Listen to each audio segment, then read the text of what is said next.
All right, Rabbosai, good morning. Good morning. Let us begin. Baruch Hashem, a lot to do today. A really incredible daf ahead of us today.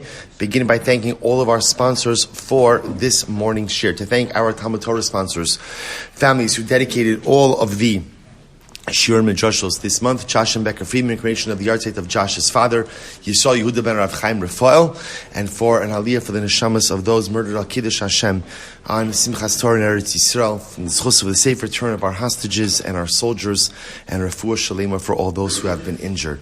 To thank Sammy and Malka Esterson for dedicating all the Shiurim and Joshos this month in memory of their parents, Hinda bas Henech Ephraim, Yitzchok Leib ben Aaron HaKohen, and Sarah Rachel bas Baruch Avram. The Pepper family, in memory of their brother and uncle Yosef Pepper, Yosef David ben Yaakov. Our week of learning sponsors, Dr. Ed and Faith Wolf, in honor of the marriage of their son Gideon to Mali Himorich. May the Chassan and Kala Merit Hashem be gebenched and build the Bayis Neman be Yisrael Neva Esim Shanim Tovos. And of course, again, as a shir, we have dedicated Maseches Baba Kama Li'ilui Nishmas, Master Sergeant Eliyahu Michal Harush, who died al Kiddush Hashem, defending the Jews of Sderot. We hope that in the merit of our TALMUD Torah, his Neshama will have an aliyah and his family a Neshama. But with that, let us begin. Today's daf is Chaf Aleph 21, but we are picking up Baruch Hashem on 20b, Chaf Amadeis, and we left off, a little embarrassing actually where we left off. All right, so you know what? If we're embarrassed, we might as well own it. Let's just begin quickly again by the Tashma. Okay, I'm going to have to count from the lines down from the top. It is 2, 4, 6, 8, 10, 12, 14, 16, 18, about 18, 19 lines down from the top. We actually did already some of this, but let's move through. It says the Gemara, Tashma. So we'll say, so remember again, what's our overarching question? Excellent. Right? Again, what happens if you have a situation where Reuven is benefiting, Shimon is not losing, so is Reuven obligated to pay for his benefit? So for example, again, remember, Shimon has a home that he doesn't normally rent out. Reuven lives in that home, squats in that home. You know, it's a fine line. Right? So he goes ahead and he lives in that home. The shaila is, does he have to pay rent? At the end of the day, so Reuven is benefiting, but also Shimon is not losing. Why? Because it's a home that's not normally rented. So that's the sugya that we're in right now. So it says Gemara Tashma. Remember the case. You have Reuven and Shimon who live one on top of the other. Right? They have a 2-story home, and ultimately, again, Reuven lives on the bottom story, Shimon lives on the top story. What happened? So the Gemara says, Shenaflu, the structure collapses. Amar Ba'aliyah, the Balabais. So again, Reuven, the lower level guy, says to Shimon, the upper story guy, I need you to rebuild the structure. But you know what, the truth is, Reuven is not in a rush, because at the end of the day, look, Reuven has somewhere else to live. He doesn't need this. So what's the halacha? So listen to this. Shimon has the ability to rebuild the entire structure and occupy both floors until Reuven decides to pay him for the expenses involved in building. Now, Gemara notes something interesting. What you see from here, both say something interesting. So ultimately, again, Reuven is obligated to go ahead and pay Shimon, ultimately, again, the value or the expenses. But what you see over here is that Shimon is not obligated to pay Reuven any type of rental. So what do you see from here? Potter. You see from here that when one party benefits and the other party does not in any way lose as a result of the first party's benefit, ultimately, again, there is no compensation obligated. No obligation for compensation. The Yisroel says, no, that's a different case. Shiny Hasam, the Beisa la aliyah mishtabin.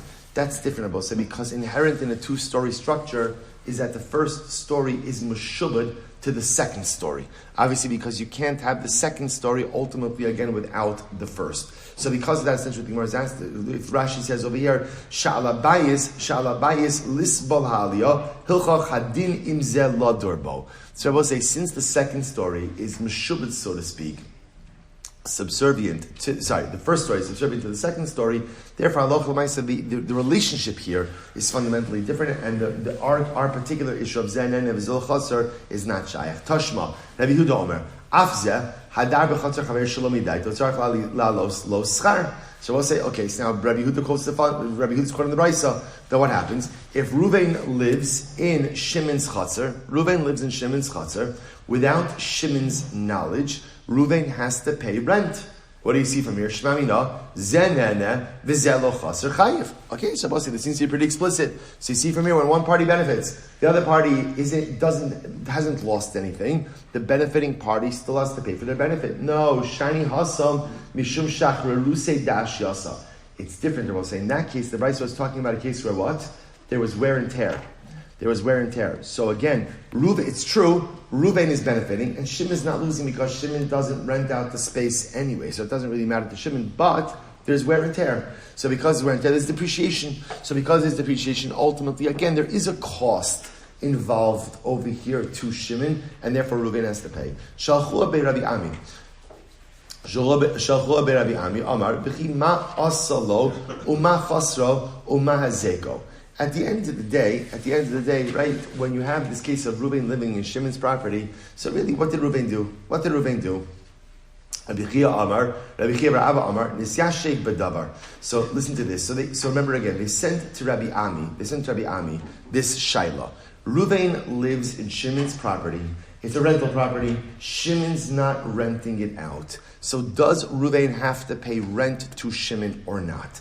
So they sent this question to Rabbi Ami, and they said, in the question, I don't understand, why should Reuven have to pay? V'chima asa, what did he do? How did he cause a loss, ultimately again to Shimon, and how was there any damage? So in other words, they were asking the question, and kind of, along with asking the question, were also kind of giving their own feeling of what the answer should be. So I'll say, listen to this. So Rabbi Chia Abba Amar, Nisyashek B'davar. Rabbi Chia Abba says, you know what? Let me think about it a little bit. So Hadar Shalchua Kameid Rabbi Chia Abba. They sent the question again to Rabbi Chia Abba. Amar Kule Hay Shalchuli Va'azli Ilu Ashkichi Batayma Lo Shalachnu Lahu. So Rabbi Chia Abba says, listen, why are you asking me again? Right? Asking me again is not going to bring me any closer to the answer.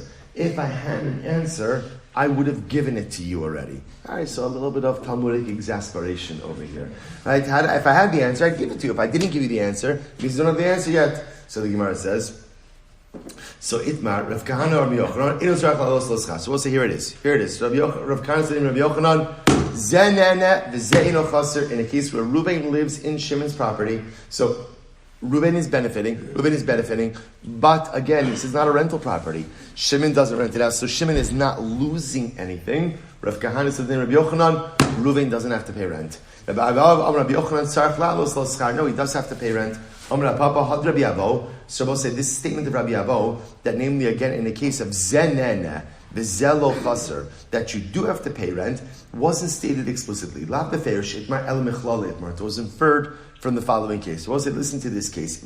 We'll say so much. What's incredible about this Gemara, Gemara's going to bring in like everything and the kitchen sink. Like it's incredible. Like everything's going to. It's one of these exciting dapim where you just get to see everything. The Gemara says as follows: Rabbi Avo did not state his position explicitly. Rather, it was inferred. Where was it inferred from? Listen to this. Natal Evan Korshal Hekdish Harez Eloma. Was an interesting case. If you take a stone or a beam belonging to Hekdish, the act of taking it is not in and of itself an act of Me'ilah. It's not an act of Me'ilah. Why do I say? Because remember, in order to commit Me'ilah, there has to be a Shinei Rishus, a change of domain, which we're really going to see means has to be a change in the object as well. So remember, who owns Me'ilah? Beis HaMikdash, which essentially means who owns Me'ilah? Who owns Me'ilah? Who owns Hekdish? Beis HaMikdash, which essentially means who owns Hekdish? HaKadosh Baruch Hu. So, in other words, it's still in the Ribono Shel Olam's Rishus, so you haven't committed Me'ilah. Nasno l'chaveiro, if however you go out and you take the beam and you give it to your friend, hu ma'al b'chaveiro lo ma'al. So we'll say, so this case over here is, I have an item that is Hekdish in my possession. So me taking it and lifting it is not Me'ilah. Me giving it to my friend, that is Me'ilah. However, b'na l'sof beso, harez lo ma'al. Ad she'idar tachteha shave pruta. So this is interesting. Let's say you take that beam and you build it into your house. You still haven't committed Me'ilah. When do you commit Me'ilah, Rabosai? After you build it into your house and get benefit from it.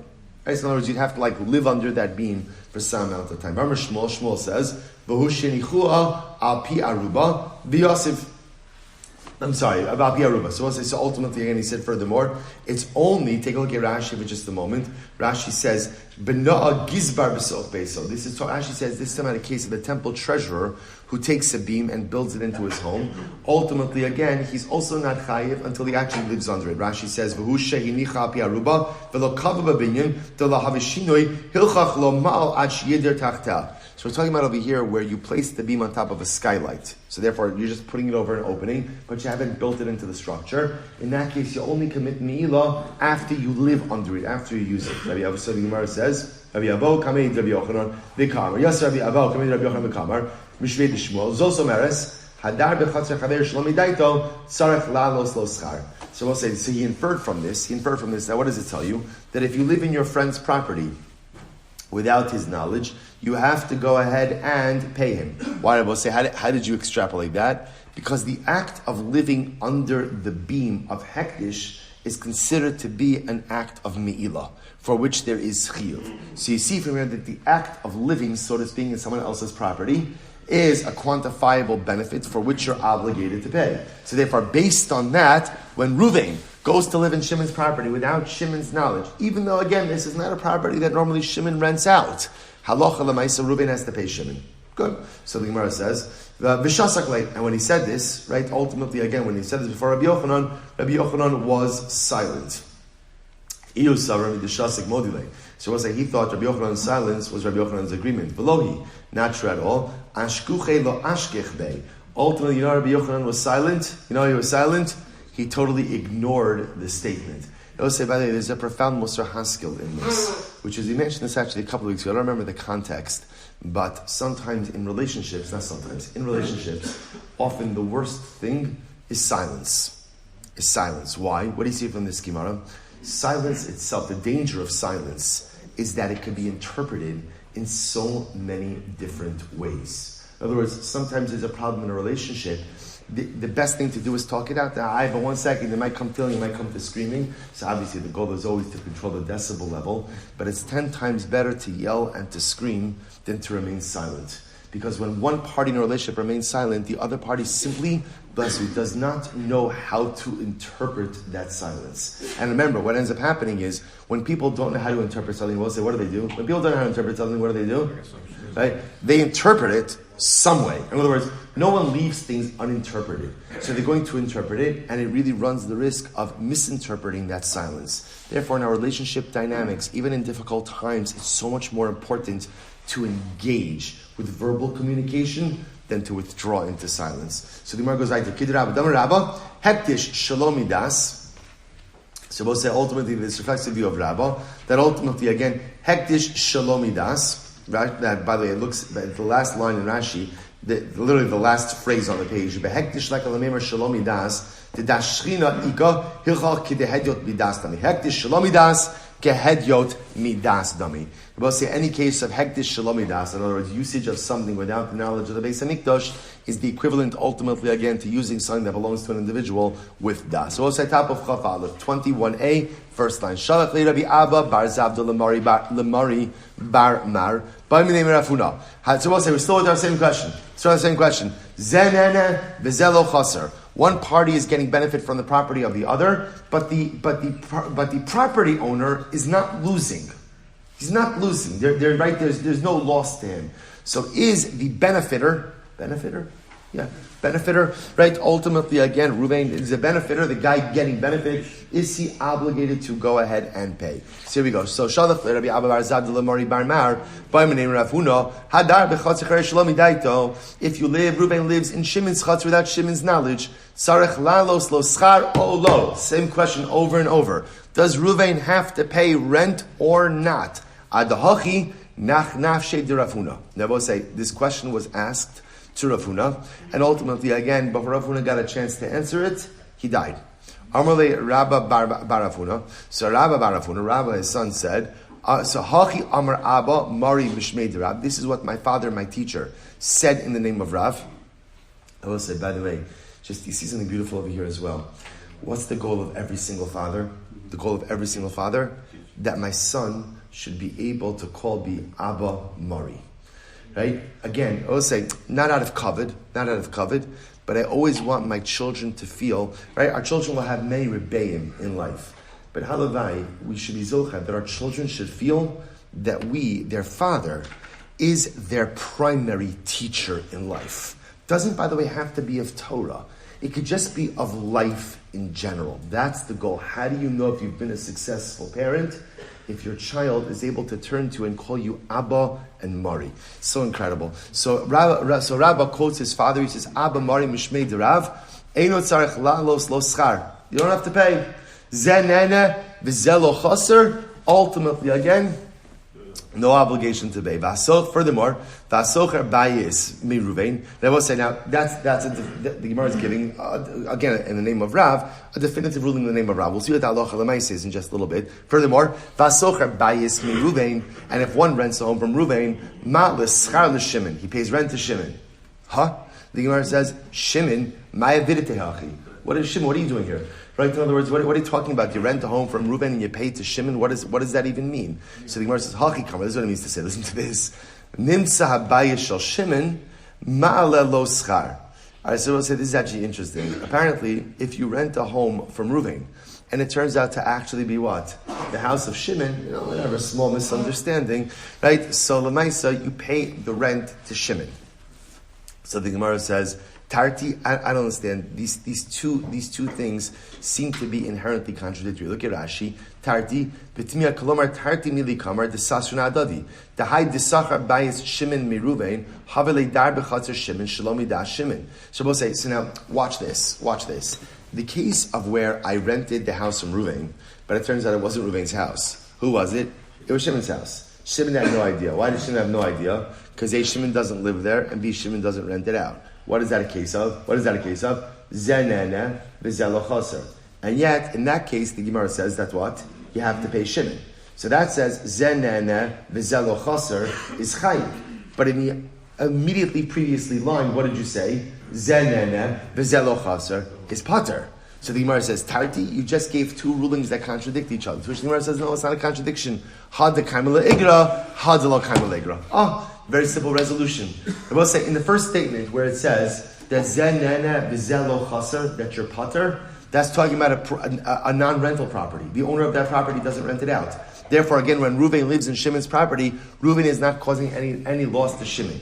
In the second case, where Reuven rented a property from, Reuven, well, we'll just use different names. Reuven rented his property from Shimon, but it turns out that's what? It belongs to Levi. That is a case of a rental property. That is Levi's rental property, and therefore, again, Reuven did potentially cause Levi a loss. That's why he has to go ahead and pay him rent. Incredible. Itmar nami amar Rabbi bar Avin amar Rav. From the amar Rabbi bar Avin amar Rav huna hadar b'chatzer chaver shalomi daito. If you live in your friend's chatzer, Reuven lives in Shimon's chatzer without his knowledge.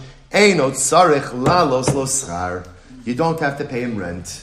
Meaning what? Zenene v'zelo chaser. Zenene v'zelo chaser. Ultimately, again, you're not obligated. I'll say, again, just to be clear, right? I know you know this, we're just going to say it. What's the case? We're going to see this in the Shulchan Aruch. What's the case?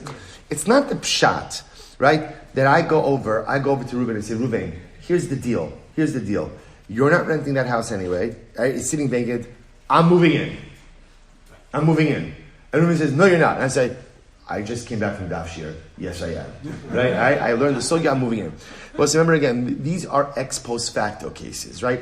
These are cases where Reuven moves into Shimon's property, and then it's discovered that Reuven's living there. Obviously, once it's discovered and Shimon says, get out, then what's the halacha? You get out. The shaila is, Reuven's been living there for a year.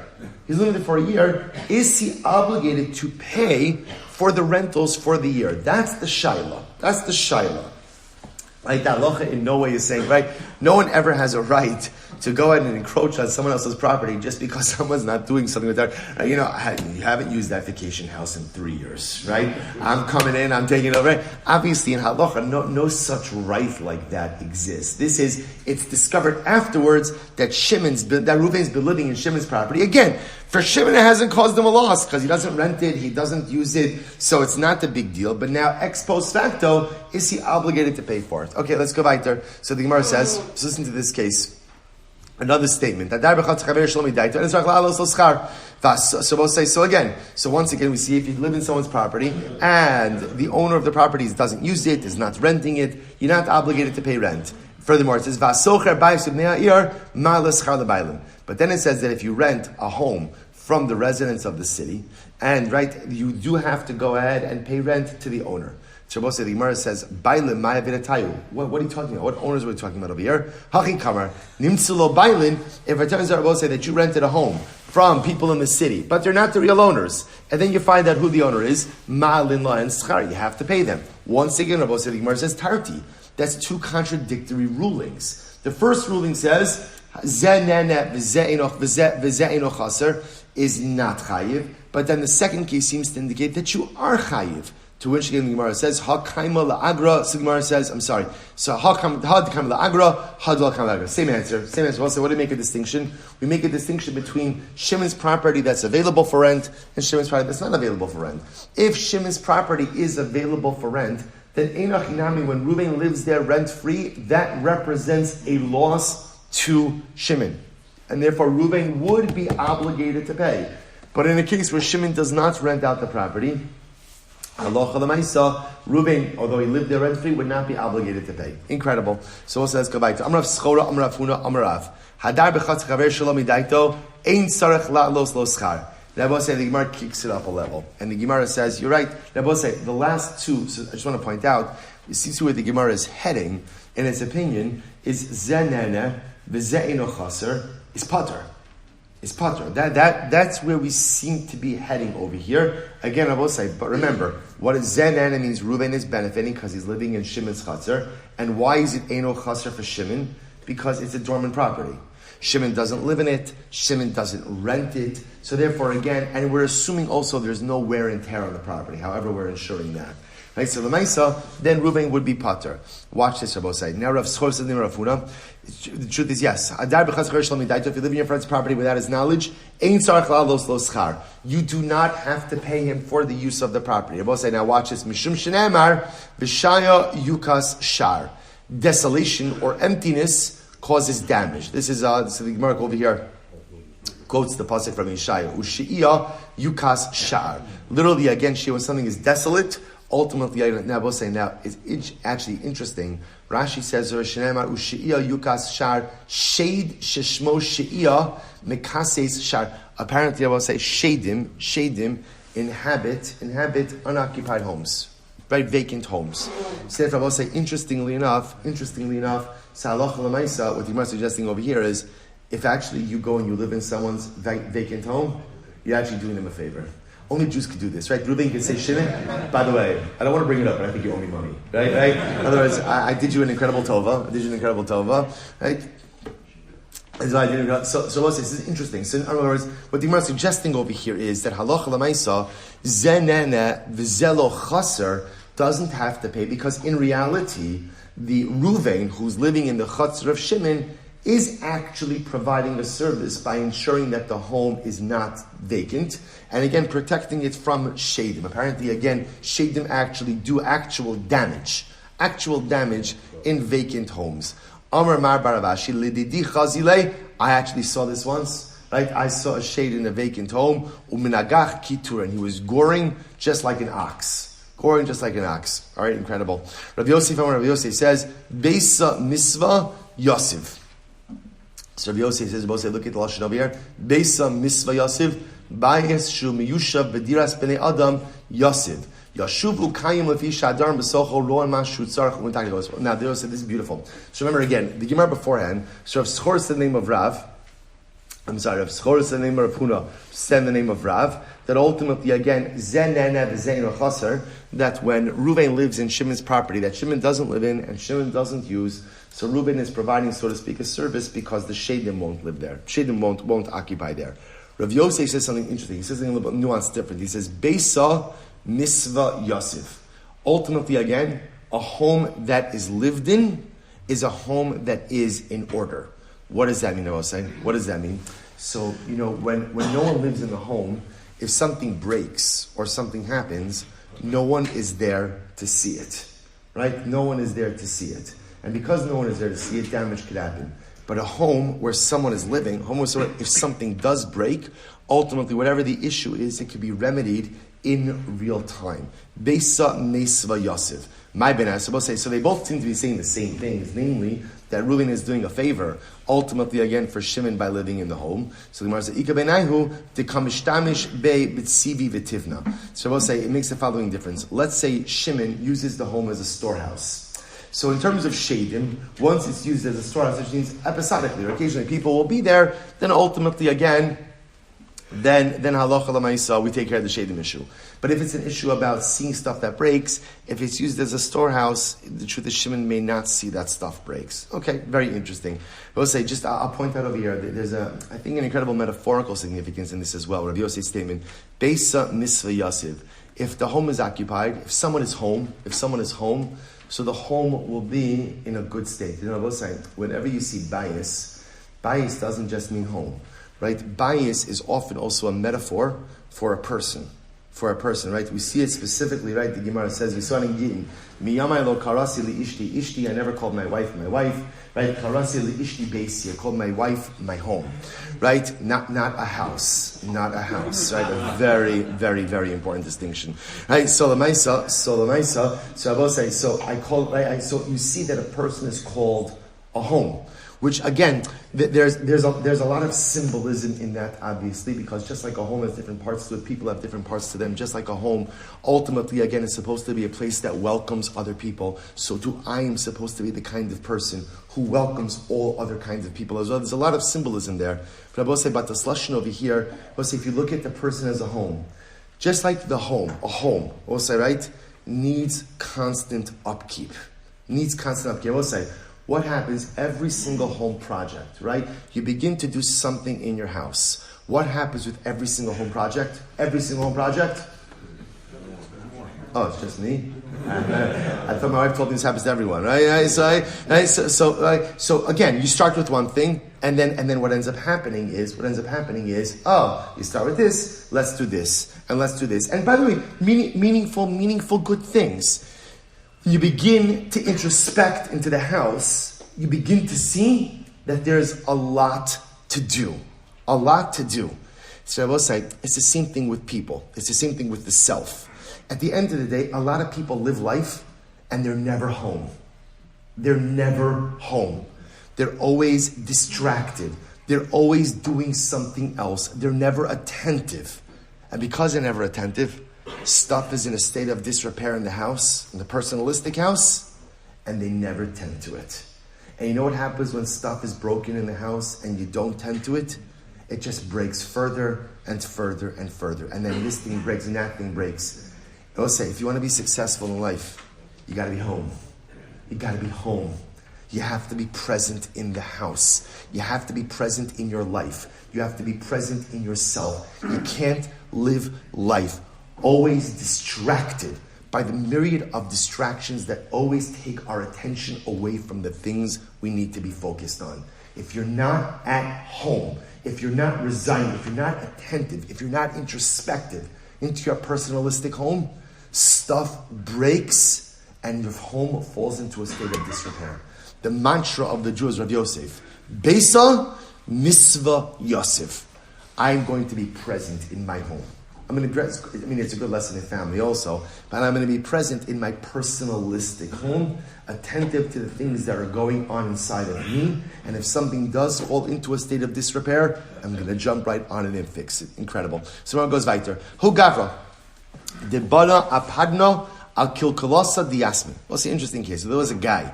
This guy built a mansion. Apparently, he will see what happens, whether he bought or he took a piece of property. There was a garbage dump that was owned by Yisomim, by orphans, and this guy built a mansion on it. Agbe Rav Nachman la'apanamir. Rav Nachman took the mansion. He repossessed the mansion. Leima kasav Rav Nachman adar b'chatz chaver shlomi dait v'tzarach la'alos lo schar. So I'll say, so apparently this guy bought his mansion on this garbage dump. Now the Yisomim, just kind of like the Yisomim weren't, it was like a landfill. The Yisomim weren't using the property. So the guy figured the Yisomim aren't using the property anyway. What's the big deal? Let me just build a mansion on top of it. So what happened? So Rav Nachman took possession of the mansion. Took possession of the mansion, changed the locks. So the Gemara says, what do you see from here? So the Gemara says, what do you see from here? So Rabbi say, what do you see from here? Rav Nachman clearly holds that Allah l'maisa zenene v'ze'ino chaser is chayiv. Is chayiv. Right? Again, Reuven, the guy who built the mansion, is nana. The orphans themselves, again, are lo chaser because they weren't using the landfill anyway. But you see that shechayiv. To which the Gemara says, no. Homei kara karmenoi havudaribe v'yavlo liyasmi davar muat. No, that's not what happened. What happened is actually the mansion guy kicked off the people who were living there. There were these karmenoim. That's their name. That was the name of a place. Karmenoim. And they paid rent to the Yisroel. A small amount, but they paid rent. It was a rental income. This guy came in, dispossessed the Karmenoim and built his mansion. So Rav Nachman said to the mansion guy, Amarle, Zil Painesino Liasmi. Listen, I'll let you keep the mansion, but you gotta do good by the Yisroel. In other words, you have to somehow compensate them for the fact that you're using their land. V'lo ashkach. And the mansion guy would not listen. He would not listen, and therefore, Agbe Rav Nachman lapad nemine. As a result, Rav Nachman went ahead and took back the mansion, or took away the mansion. So that was the case. So Rabbi say, how do we paskin? How do we paskin? So Rabbi say, so this is incredible. So first, let me just read you the Rambam. Two very quick halachas. But I will say, I just want to point out, it's not my fault that we're behind. The dapim are unusually long.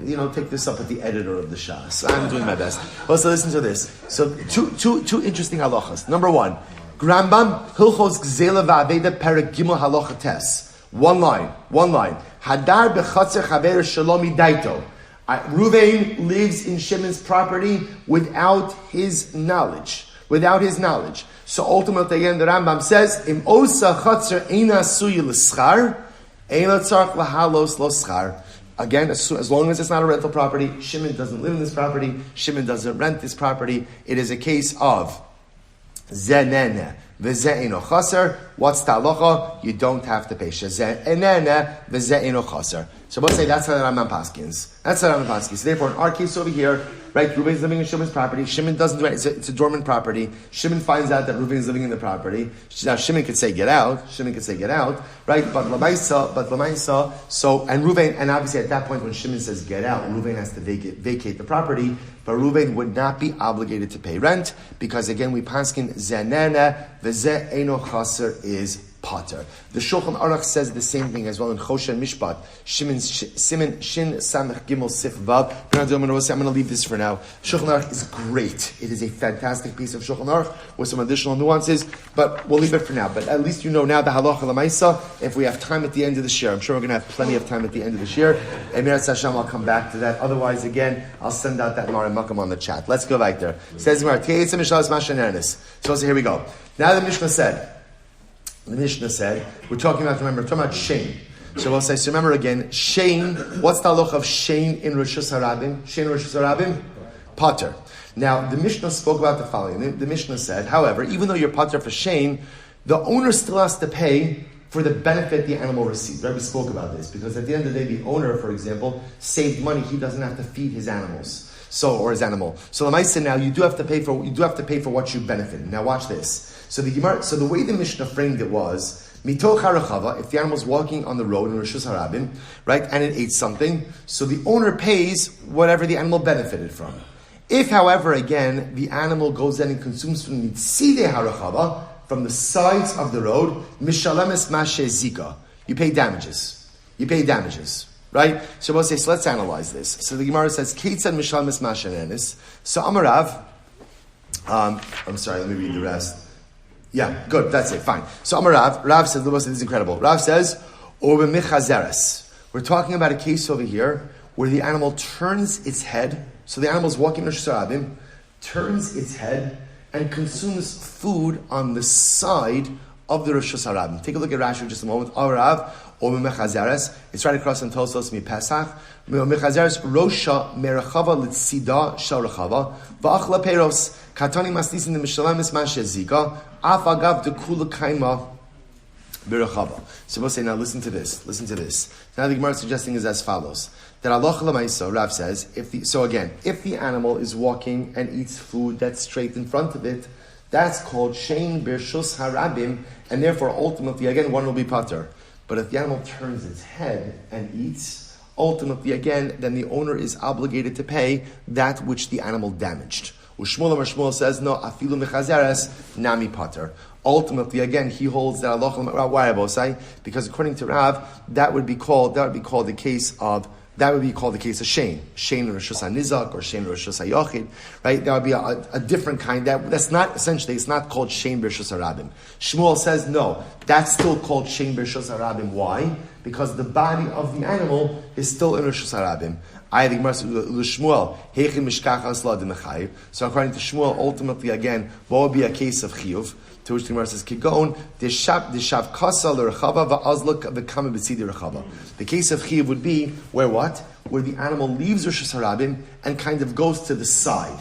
Right, goes to the side. Shabbos say that's abnormal. That's not like a normal situation. Normally, the animal just continues on the road. If the animal goes out of its way to eat on the side of the road, then enoch inami you'd be chayav for damages. Others explain this statement kind of as a self-standing statement. What happens if the animal is walking in Rishus HaRabim, doesn't eat from food in front of it, instead turns its head and eats from its side? Rav Amar Chayaves. Rav says you're chayav for damages. Ushmuel Amar Patur. Shmuel says you're patur. I Shmuel Mishlamas Mashe Zika Heichim Mishkachasla. So according to Shmuel, where do you find the case where the owner has to pay for damages?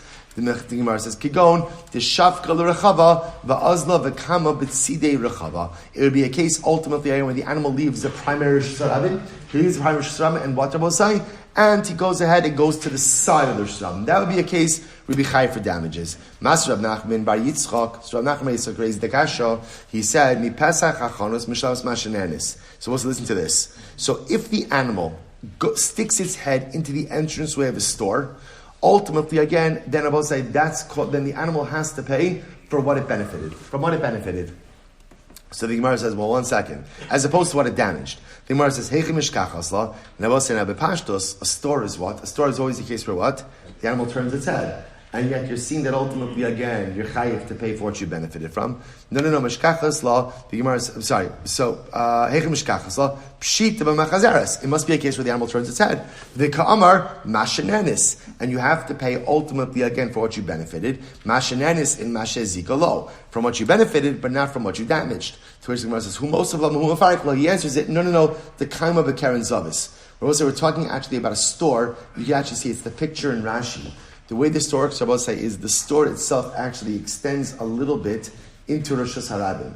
So that when the animal eats from the store, the animal is actually walking. So if you can imagine in the image in Rashi, the animal is walking on the right side, right? Or depending where you're coming from. I'm looking from the Mavoi Katan into the Mavoi Gadol, right? And I'm riding on the right side, and therefore it puts its head into the store.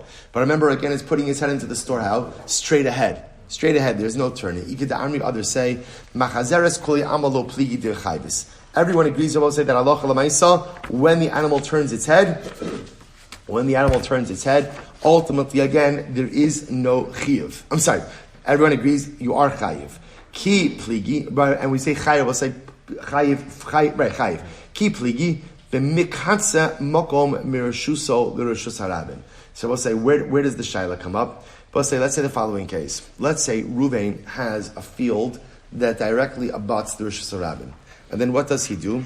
But he really doesn't use the edge of his field that directly abuts, but rather he withdraws a little bit further into the field. Now what happens, Rabbi say?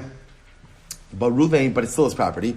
Ruvain put fruit on the edge of his field, the part of his field that abuts the Rishus HaRabim. But again, to be clear, like if you look, Ruvain put the wall of his chatzar, he pulled it in a little bit. So the fruit is on an area of his chatzar that is his property, abuts the Rishus HaRabim, but that he doesn't really use in a normal way. Now what happens? So Shimon's animal comes and eats fruit from that area. So we'll say, what's the halacha? So the Gemara says, Amar Rav says, Lo shanu ela,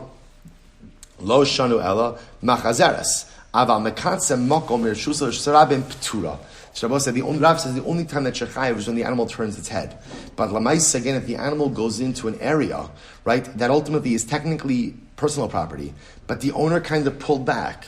So therefore, kind of by default, it's become part of Rishus HaRabim. Rav is going to say there's no chiyuv for shein, because that's still called shein done b'Rishus HaRabim. Shmuel says, Afilu mekatza makom Rishus HaRabim chayav. Shmuel says, no, not only are you chayav for mechazeres, right, for turning the head, but you're also chayiv, again, if the animal eats that produce in Reuven's property, because at the end of the day, what? It's still Rosh Hashanah. The fact that Reuven pulled back his wall and doesn't really use it, your property is still your property. It's still called Shem B'Rshus HaYachid, and therefore you'll be chayiv. Lema bebar b'Rshus HaKamiflagi. Say perhaps that they are arguing about in the case of bar b'Rshus. They're both say, we'll just do this case quickly. Yeah, very quickly. So we'll say, so listen to this. So the case we'll say bar b'Rshus means I have property. I go ahead and I dig a pit in my property, which I am allowed to do.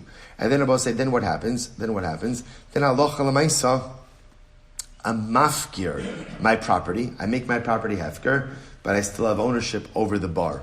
So the Gemara says, listen to this. So the Gemara says, the Rav Amar Pater. Rav says ultimately again I'm Pater for any damages. Kasavar bar b'Rshus chayiv. Ultimately, I will say, let me say differently. When Rav says Pater, ultimately again, what that means is that halacha l'maisa, if my animal does any damage, ultimately again I'll be Pater. Why? Because he holds bar b'Rshus chayiv. That ultimately when you have a bar in your domain, you're chayiv. Shmuel says chayiv. Kasavar bar b'Rshus Pater. So which the Gemara says that's not the case. Amar l'charav, that is not the case at all. The olam emalacha. In reality, I would tell you, say Amar beis ba'alma bar b'Rshus Pater. Really, in the case, ultimately, again, I will say the only case of bar that you are chayiv for is bar b'Rshus harabim. You're not chayiv for bar b'Rshus hayachid. For shiny hacha, this case is different. Why? The amar lav kol kaminach the mekarves lula perosacha l'Rshus harabim urmechayves lula TORAH. I will say, listen to this. In this case over here, where Reuven, right? So remember again, Reuven has a property that abuts the Rshus harabim, and what happens? But he pulls in. Right, he pulls in. So at the end of the day, halacha l'maisa, he's like moved in his wall, but he's now putting his fruit at the edge of his field. So I, the owner of the animal, who then goes and eats the fruit in Reuven's field, says Reuven, you can't do that. You can't do that. You can't put produce so close to Rshus harabim and expect that my animal is not going to consume it. That is an unfair expectation, and therefore, again, really, you're what's the word? You're negligent. Yeah, you're the one who's negligent because what are you doing? Your property abuts. Even you didn't put your wall at the border of your field, right? You pulled your wall in. So you pulled your wall in, and now you're putting produce at the edge of the field. Come on, you can't make me liable for the fact that my animal now came along and ate that produce. Shmuel says, no, be alma bar b'Rshus. In reality, ultimately, again, in a case of a bar in my property where I was mafkir the sada, chayiv. The bishlam a bar ikalamimar lav adaita. Because we'll say in the case of a bar, ultimately, again, in the case of a bar, one could say the animal didn't see the bar. Ela peiros mi ikalamimar lav adaiti hachazilahu. We'll say, no, the fruit is something visible. And I, as the owner of the animal, have an obligation to steer the animal away. I lema machzeres tenagi. We'll say maybe the whole case of machzeres. So we'll say, here's just to be clear what we know. What we know is like this, that Allah Chalamaisa, when the animal goes ahead and is walking in Rshus harabim and eats food in front of it, everyone agrees, what is that called? What is that called? That's called Shein B'Rshus harabim, and what's the liability? 0. Pater. The interesting shaila is what happens when the animal turns its head and goes and eats like that. Is that called still Shein B'Rshus harabim or not? So the Gemara says, Lema machzeres, tenai, Tisanya, ha'ochel mitoch ha'rechava. If one goes ahead and eats from the road, rechava literally means like from the middle of Rshus harabim, mishalemis mashenenis. So we'll say, remember again, even when you're Pater on Shein B'Rshus harabim, remember what? Remember, you're still chayiv to pay for what you benefited. Right? So ultimately, mitzidei harachava, and if the animal eats from the sides of the Rshus harabim, mishalemes mashezika, you pay for damages. Then I will say why? Because the tzidei, the sides of the Rshus harabim, will really have the status of what? Will have the status of Rshus hayachid, and therefore again will be considered to be Shein B'Rshus hanizak. The Rabbi Meir, Rabbi Yehuda, so the Gemara says Rabbi Yehuda, Rabbi Yosef Elazar Omrim, ein darko lechol ela lahalech. Ultimately, it is not the derech of an animal to eat. Rather, it's the derech of an animal to walk. Rabbi Yossi and the Tanakama. Rabbi Yossi is saying the Tanakama. Ella machrezes ikabenai. Rather, you have to say the case of machrezes is the fundamental distinction. Tanakama savar machrezes nine b'shali mashenenis. Tanakama holds when the animal turns its head and eats. Still, that's called Shein B'Rshus harabim, and therefore you only have to pay for what you benefited from. Rabbi Yossi Savar Mishlamis Mashe Zika. Rabbi Yossi says no. Machrezes, Rabbi said, when the animal turns its head and eats, that's considered to be Shein Birshus Hanizak, in a damaged party's property, and therefore Allah Lamaisi, you have to pay total damages. Rabbi Yossi Savar Mishalamis, I'm sorry. Tanakam Savar Machrezes Nine Mishlamis Mashe Nenis, Rabbi Savar Mishlamis Mashe Zika. Tushmar says, lo, the Chuli Amma Machrezes, Ikrav Iku Shmuel. In reality, Rabbi say, Machrezes is a machlokas. I keep saying Machrezes. Machzeres is a machlokas, right? When the animal turns its head and consumes, that is going to be a machlokas. Again, machlokas Rabbi Shmuel. V'hacha be'bir b'stei acha kaniflagi. We'll say, what's their machlokas? Their machlokas, we'll say, remember again, shein is only chayiv in personal property, right? Shein is only chayiv b'shus hanizak. Why? Because the way the Torah frames shein is ubir b'stei acher. So watch this. What's the machlokas? Mar sabar ubir b'stei acher v'lo b'shus rabim.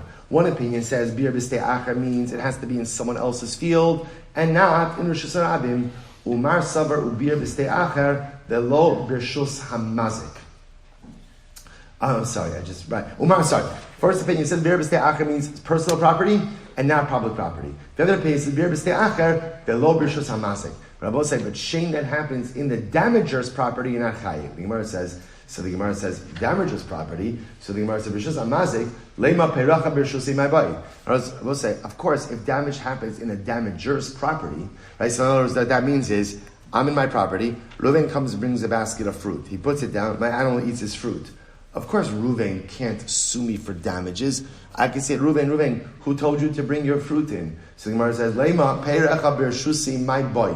What is your fruit doing here? Ella di ilfa v'raboshia ike bener. Rather, you have to say that rather it's the statements ultimately again of ilfa and raboshia. What did ilfa and raboshia talk about? Rabbi say, look at Rashi, ilfa and raboshia. Damer ilfa le'el behema shepashtat savar va'achla me'al gabi chaberta chayeves. With raboshia, what's the matter? We had this machlokas. If an animal eats off the back of another animal, or an animal puts its hind legs up on the back of another animal and consumes like that, is that called shein birshus hanizak or not?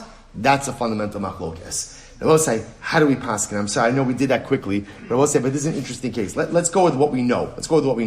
In order for you to be chayiv for shein, where does shein have to take place? Birshus hanizak, right? In the property of the damaged party. That's where shein has to be, right? And therefore, again, shein birshus harabim, everyone is going to agree, you're pater. Now, we'll say, let's play this out. So now my animal is walking Rosh Hashanah. My animal eats from food in front of it. What's the halacha?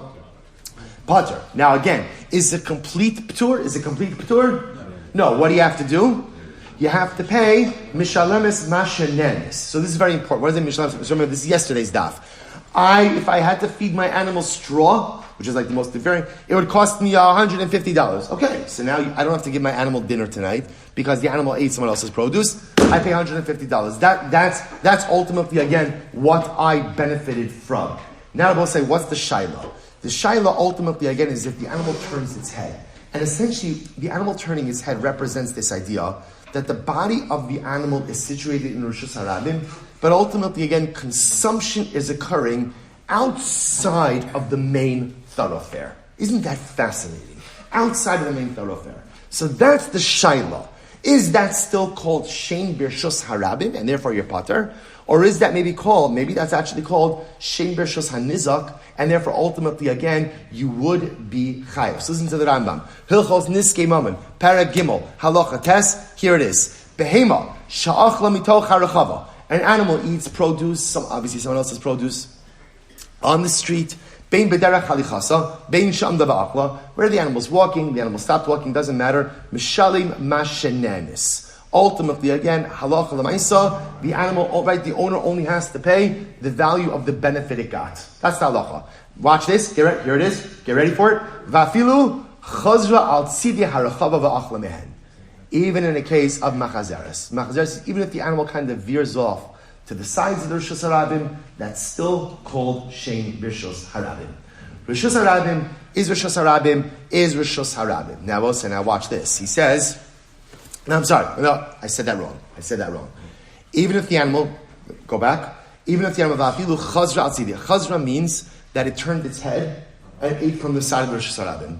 You are pater. In other words, as long as the body of the animal is situated in Rishus Harabim proper, whether the animal eats from what is fronted it or turns its head and eats on the side, that's fine. Now, here it is. You ready for it? You ready for it? Here it is. However, aval, im hinichas harachava, v'holcha v'omda b'tzidi harachava, v'achla mishalim mashehezika. Oh, but if the animal leaves the primary Rishus Harabim and literally again relocates itself to the side, to the corners, right, to the side of the Rishus Harabim, then what Rabbi say?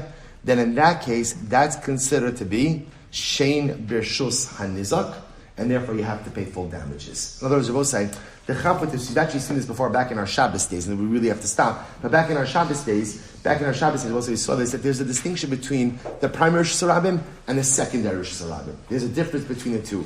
The secondary Rishus Harabim has many elements like the Rishus Yachas. Rabbi says essentially, the way the Rambam Paskins is like this. If the animal eats produce in the Rishus Harabim, whether again it's produce in front of it or it just turns its head to eat, that's called shein Rishus Harabim and therefore pater. If the animal leaves primary Rishus Harabim and therefore all the owner has to pay is whatever benefit it got. However, if halacha l'maisa, the animal itself actually goes ahead and leaves primary Rishus Harabim and goes over to tzidei Rishus Harabim and eats over there, then I will say there's going to be complete obligation for damages. I will say, shkoyach, stop over for today. Miras Hashem, tomorrow we'll pick up at the Mishnah, another incredible Mishnah. Shkoyach, everyone. Again, in Miras Hashem, breakfast is served, breakfast and beginning of Shia Miras Hashem in the base medrash. Please join us.